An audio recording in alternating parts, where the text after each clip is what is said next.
A gente mesmo já começa a suspeitar. A gente olha que tá voltando, se tá voltando é porque não deu certo. A gente vai lá, vê que tem algum problema com o técnico, ou com o elenco, não se adaptou e tal. Sempre é essa história. O Gerson tem ou não tem razão, Rafael Prats? Vamos falar, ele não foi bem mesmo na Europa, Roma, Fiorentina e agora Olympique de Marseille. Ele não foi bem mesmo, já bateu e voltou 2 vezes, ou, enfim, foi bem, mas... uma opção dele, voltar para o Flamengo, etc. William, a passagem do Gerson pelo Olympique de Marseille foi irregular.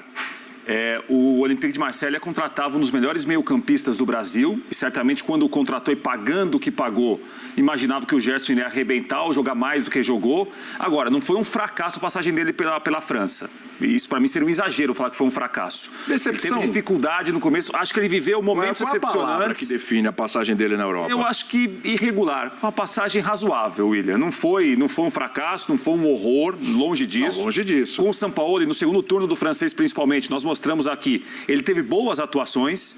Quando ele destaca o número de gols que ele fez, o número de passes para gols que ele deu, ele tem razão. Agora, é um pedaço pequeno de uma passagem que foi maior do que isso. Essa temporada ele não estava jogando, teve problema com o treinador, não conseguiu jogar. Quando ele chega com o Sampaoli, que o indicou, houve dificuldade no início. Não é que ele estava voando no Olympique de Marseille e o Flamengo fez um grande esforço e ele volta de Marseille. Não foi isso também. Né? Ele teve dificuldade. Os próprios jogadores do Marseille o cobraram que ele teria que participar mais do jogo. Não, em muitos momentos, né, Zé? Porque o que ele enfrentou no Olympique de Marseille, que tem um clube que é muito melhor que os outros na França, que é o Paris Saint-Germain, não foi exatamente o que ele vivia no Flamengo, que era um time muito dominante, muito tempo com a bola, favorecia a maneira de jogar do Gerson. No Olympique de Marseille não foi todo jogo assim. É uma outra história, uma outra realidade. Não pegou o Olympique, que é um clube muito tradicional com grande torcida, dominando a liga, como ele pegou o Flamengo dominando, como dominou em 2019, por exemplo. Não foi uma passagem ruim, acho que longe disso, mas não foi brilhante também. Acho que dá para pegar os números dele e falar o seguinte, o Gerson foi muito bem no Olympique de Marseille, volta porque quis voltar. Se quisesse ficar, ficaria. A história não é bem assim, né? Olha, eu não sei, viu? Porque quando a gente vê um jogador do potencial do Gerson, da qualidade do Gerson, que ele mostrou no Flamengo e tudo, quando vai para a Europa, a expectativa é o quê? Que o cara, né, vá muito bem lá. Ou que o cara... Por exemplo, o Gerson não jogou no primeiro patamar do futebol europeu. Roma, Fiorentina e Olympique de Marseille não estão no primeiro patamar do futebol europeu hoje, né? Não estão. E aí para o cara dar certo, a gente tem que imaginar que ele vai dar certo nesses clubes e que ele vai dar um salto depois para um outro maior. Ou uma transação que o cara é espetacular, então ele vai direto para um clube grande. Caso do Vinícius Júnior, né? Caso do Rodrigo, caso agora do Endrick, enfim. Então quando o cara vai e ele volta, a sensação, é só uma sensação, uma realidade, que alguma coisa não deu certo.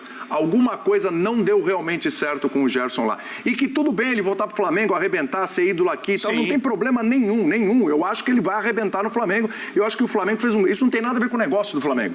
O Flamengo fez um grande negócio. Eu acho que o Flamengo fez um grande negócio. O Gerson, a chance muito grande de arrebentar no Flamengo. E ele vai estar à vontade, vai estar feliz, vai estar na casa. Está ótimo, está maravilhoso. É só uma análise do que ele poderia ter sido lá. E aí, decepcionou ou não? Boa tarde, William Biller. Boa tarde, Aloco Tchakra Prats. Tô do seu lado agora. Boa tarde. Posso cumprimentar o Zé. Uma das vantagens de ficar aqui, tá vendo? Boa tarde a todos que estão em casa. Né? Não, William, é o seguinte, o mundo evoluiu, né? Parabéns, Biller? Aniversário. Também? Aniversário do Bino, né? Aniversário do Bino. Depois a gente canta parabéns. Aniversário do... O mundo, né, William, o mundo evoluiu. Antigamente, muitos dos jogadores que saíam do Brasil saíam pela famosa independência financeira, pela possibilidade de ter uma vida um pouco mais tranquila. Existem determinados clubes aqui no Brasil que pagam mais do que os clubes medianos lá. Né?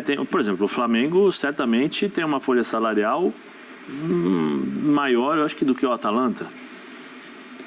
Né? Então, assim, isso aí no passado não existia. Primeiro você tinha uma lei de 15% do passe. Então, os jogadores iam muito por conta dos 15% do valor da negociação e não pelo salário. Né? Porque as pessoas pensam, não, ficar rico. Não era isso. Ganhava até menos, ou a mesma coisa que se ganhava aqui no Brasil, mas só que ele ganhava nos 15% da negociação. Depois, com a mudança da Lei Pelé, o que acontece? É uma divisão de valores, então você tem várias formas de negociar. E a forma como se faz hoje, por exemplo, o que os clubes brasileiros estão pagando, e pelo nosso custo de vida, muitas vezes, não compensa você jogar na Europa. Vale mais a pena ficar por aqui. Você está num grande clube. num clube que vai buscar títulos, que é o caso do Flamengo, é o que eu falo. vai brigar por títulos o tempo todo, vai chegar em todas as competições e vai ser o favorito ou o favoritaço, o protagonista, entendeu? E você ganha um salário. Eu não gosto de falar números, mas eu vou estar dando um exemplo, eu não vou dar um nome de jogador, vou dar aproximadamente. Você ganha um salário de 1,5 milhão, 1.800.000, 1.500.000 reais por mês. 1 milhão. Aqui no Brasil, por que eu vou jogar fora? Qual é o clube lá fora que vai me pagar isso e vai me proporcionar a possibilidade de disputar os grandes títulos da Europa? Peraí, aí eu vou citar o Scarpa. O Scarpa fez uma postagem agora, ele trocou o Palmeiras, que está nessa fase endinheirada e fabulosa e vitoriosa, para ir para o Nottingham Forest lutar contra o rebaixamento. Ele fez uma postagem emocionante, do tipo assim, esperei 15 anos... Sim, mas aí você não deixou eu terminar de falar. Pela chance de jogar uma Premier League. Pessoal. Mas parabéns a ele que fez aniversário ontem, saúde. Mas aí é o... É o sonho dele. Ele falou que a questão não era financeira. O sonho dele. Parece que ele ganha menos lá do que ganhava no Palmeiras. Sim. Parece que Então, o que acontece, William? Tem jogadores que optam por isso, né? Não, eu não vou sair, eu não quero ter esse desafio, porque quando você sai do Brasil e vai para a Europa, você tem que mostrar para os jogadores de lá, para a imprensa de lá, para o torcedor de lá, quem você é. Então você tem que ter um recomeço, do zero. O Gerson saiu aqui do Flamengo, cheio de títulos, cheio de coisas, chegou lá no Olympique, achou que ia ser as mil maravilhas, igual aqui no Flamengo, não foi. Ele teve cobranças públicas dos jogadores. Ele teve problemas no começo, depois foi se ajustando. Fora que o Flamengo de lá é o PSG, sim, né? Não é o Olympique. Foi se ajustando ao dia a dia, entendendo o que precisava fazer, e no primeiro ano ele jogou muito bem. Ele terminou o ano bem. No segundo ano já teve problemas, porque o treinador pensa de uma forma diferente e ele não se encaixa naquilo e faz parte do jogo. Não quero ficar aqui. Declarações, palavras do pai dele. Nós iremos procurar um lugar onde o Gerson pode ajudar a equipe, onde ele pode jogar. Seja no Flamengo, seja em outro clube da Europa, mas só que o Flamengo, ele tem uma história no Flamengo que possibilita a volta dele com um status diferente, porque ele é bom jogador. Então aqui talvez ele não precise provar o que ele teve que provar lá na Europa, sim, porque ele já tem uma história aqui. E tem o lado, que aí ia chegar, o lado dos jogadores como Scarpa, né? Que tem uma outra forma de pensar, uma mentalidade, que aceita desafios, que tem sonhos, que tem que sai e pensa um pouquinho fora da caixa. Eu não estou dizendo do Gerson, mas o Scarpa, ele é fora da caixa em termos de jogadores de futebol. É um projeto de vida, inclusive. Né? Ele gosta de leite condensado. Ele é fora da caixa, mas ele é fora da caixa, mas existem pessoas como ele, outros jogadores como ele, que aceitam desafios, que querem serem provados ali pelas dificuldades da Europa, até como uma evolução em termos pessoais, né? Porque quando você vai para a Europa, você tem uma nova vida, você tem uma cultura diferente, uma língua diferente. Você lidar com pessoas de todas as partes do mundo, porque a maioria dos clubes hoje você tem vários jogadores. Então você tem gente da África, tem gente da Europa, você tem gente, por exemplo, Inglaterra, Espanha, Itália, aí você tem Camarões, Gana, tudo no mesmo ambiente. Então você tem que se adaptar com todas essas culturas diferentes. E o que é muito complicado, porque, por favor, as pessoas não me entendam mal, eu estou falando por termos de experiência e que a gente tem que tomar um cuidado com isso.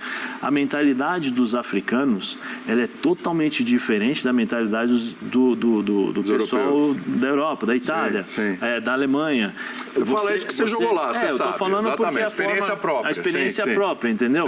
Então você tem que saber se ajustar a todas essas situações. Você tem o preconceito, não pela cor, às vezes, mas por você ser estrangeiro, tem tudo isso. Tem todas essas formas que você precisa de tal maneira saber lidar com isso. De avaliar, né? E de avaliar. E pela raça, pela cor também. Estou falando pela cor, nem sempre pela cor, mas pelo fato de você ser estrangeiro. Tem todas essas situações que muitas vezes você precisa evoluir como ser humano para você também poder jogar bem.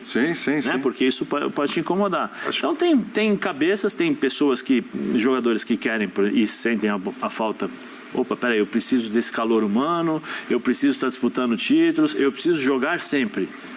Independente do clube, eu preciso jogar sempre. Aí é o cara que não consegue dar certo no Olympique de Marseille, ou na Fiorentina, ou na Roma, ou no Bayern de Munique, e fala assim: ô Atalanta, bate a porta aí, tô chegando. Aí tem o cara que aceita Não, esses e tem um desafios. detalhe aí, Mas né, tudo faz parte em do relação jogo. ao que o Zé falou também, William. Inegavelmente, se o Gerson estivesse jogando no Olympique de Marseille agora, fosse um titular do time, talvez ele não voltasse. Não tem como a gente não contar a história da volta dele sem lembrar do momento que ele atravessa do Olympique. Eu acho que você tocou Isso num que ponto pesa importante. muito. Se o Claro. cara fosse titular, Será que ele eu voltaria acho difícil. a essa altura? E, por favor, entendam, não é demérito do Não, Flamengo. não Se o é cara isso, tá a na carreira Europa, dele. de Palmeiras, Flamengo, Atlético, qualquer um que fosse. Mas Se o cara acontece. fosse titular, concordo com você, Prates. Se ele fosse titular no Olympique, tranquilo, sim, aquele titular Sim, vai tivesse mexer jogando, e tal, sim, jogando e tal, indo bem, não sei se ele voltaria. Futebol não é uma coisa... essa é uma questão. Assim, primeiro, sorte do Flamengo. Claro. Eu acho que Claro, a é fantástico. tendência, até o momento, até hoje, dia 6 de janeiro, para mim, é a contratação que tende a render mais dentro de campo de todos os clubes do futebol brasileiro até o momento, das que foram feitas até agora. Eu acho que ele vai arrebentar. Eu acho que a principal contratação, a maior, obviamente, é a do Suárez, pelo nome do jogador, pela história do jogador. Na prática, quando a gente olhar o campo, eu acho que o Gerson será a principal contratação da temporada do futebol brasileiro, das que foram feitas, repito, até hoje. Segundo ponto, ele morou em 2 cidades em que não dá para ter problema de adaptação. Quando a gente pensa em como é o Rio de Janeiro, obviamente o Rio de Janeiro é uma cidade que tem suas características, uma cidade onde tem muita festa, muita coisa na rua, e tem a praia que é essencial e tudo mais, e a praia é linda e tem uma cultura muito forte. Mas Roma e Marseille são cidades extremamente festivas também, de gente que recebe com muito calor humano, uma cidade, uma festa enorme. Conhece A tudo. melhor paella que eu comi na minha vida foi em Marselha, não foi nesse pronto. Os caras é brincadeira. E a torcida do... Eu não ganho pra tudo isso. E a torcida do Marseille, se você fosse pegar uma torcida, é que não tem igual, mas se fosse pegar uma torcida e falar sobre fanatismo na França, para comparar com a do Flamengo, a do Marseille. Com a do PSG. Do PSG é uma torcida muito A da fanática. Roma também é bem quente. Também a da Roma também é bem quente. Aqui eu nunca vi o jogo da Roma, assim. O Marseille, assim, o lugar que tem mais cultura de futebol, a cidade francesa, é Marseille, porque Paris é muito diverso. A torcida do Paris é muito fanática também. Canta o jogo inteiro, é uma torcida que apoia demais. Porém, Marseille tem cultura de futebol há muito tempo. Vai lembrar que é o único time francês que tem um título de Liga dos Campeões, Sim. 93. É o que a gente fala, o Olympique de Marseille, ele é maior... Historicamente ele é maior que o PSG. Historicamente ele é Hoje em maior dia que o não é mais. PSG. Historicamente Sim. ele é maior que o PSG. O PSG hoje tem mais dinheiro, tem mais investimento, tudo. Mas o Olympique de Marseille, você fala quem é o maior da França? Ele é o maior clube da França historicamente. O maior clube da França. Se for traçar, acabou o futebol hoje. Abel Braga assina essa frase. Encerramos o futebol hoje, vamos contar a história do futebol francês. Qual é a maior equipe? É o Marseille. É o Marseille. Quem sabe o Paris Saint-Germain um dia ultrapasse conseguindo coisas dentro de campo. E uma coisa muito curiosa é que se você olhar o Marseille jogar, se você botar o Marseille para jogar com o Flamengo, não dá para dizer que o Marseille é favorito. Não. O jogo é... Não. O jogo é até, acho que até um pouco favorável ao Flamengo, tá? Com todas as questões do campo, etc. Porém... Ô, Birner, se o Flamengo jogasse o Campeonato Francês, ele era vice. Talvez só ficasse tem atrás grandes do Paris chances. Saint-Germain. Grandes chances. Grandes E não chances. sei também, o Paris Saint-Germain nas tropicadas dele aí, às vezes, dando umas titubeadas que já deu. É que o Sinceramente. tipo de jogo é muito diferente. Na verdade, o campeonato francês hoje, com exceção do PSG, os jogadores fazem um estágio para poderem atuar na Premier League. Porque é um jogo muito forte, de contato físico, muito forte, muito brusco, a arbitragem deixa o jogo correr, é um jogo bastante físico, um jogo muito tático e com velocidade. Então, os próprios clubes da Premier League olham para a França como se fosse ali, estamos, entre aspas, fazendo um trainee para ver quem eu posso buscar para a Premier League, que é o principal campeonato do mundo. Então, o tipo de jogo, mesmo o Gerson sendo um cara forte e tal, não é exatamente o melhor tipo de jogo para o Gerson, que é um jogo mais propositivo dele, que tem uma bola de deslocamentos, mudando de posições, Mais aparecendo como volante, como meia, entrando na área. Então, o tipo de jogo não favorece muito o Gerson. Por exemplo, o Gerson, acho eu, vou dar um exemplo, numa liga tecnicamente bem melhor que a francesa, a espanhola, La Liga, eu acho que ele conseguiria ter mais destaque. Pelo tipo de jogo. Não acho que chegaria no Real Madrid, no Barcelona. Mas ele conseguiu.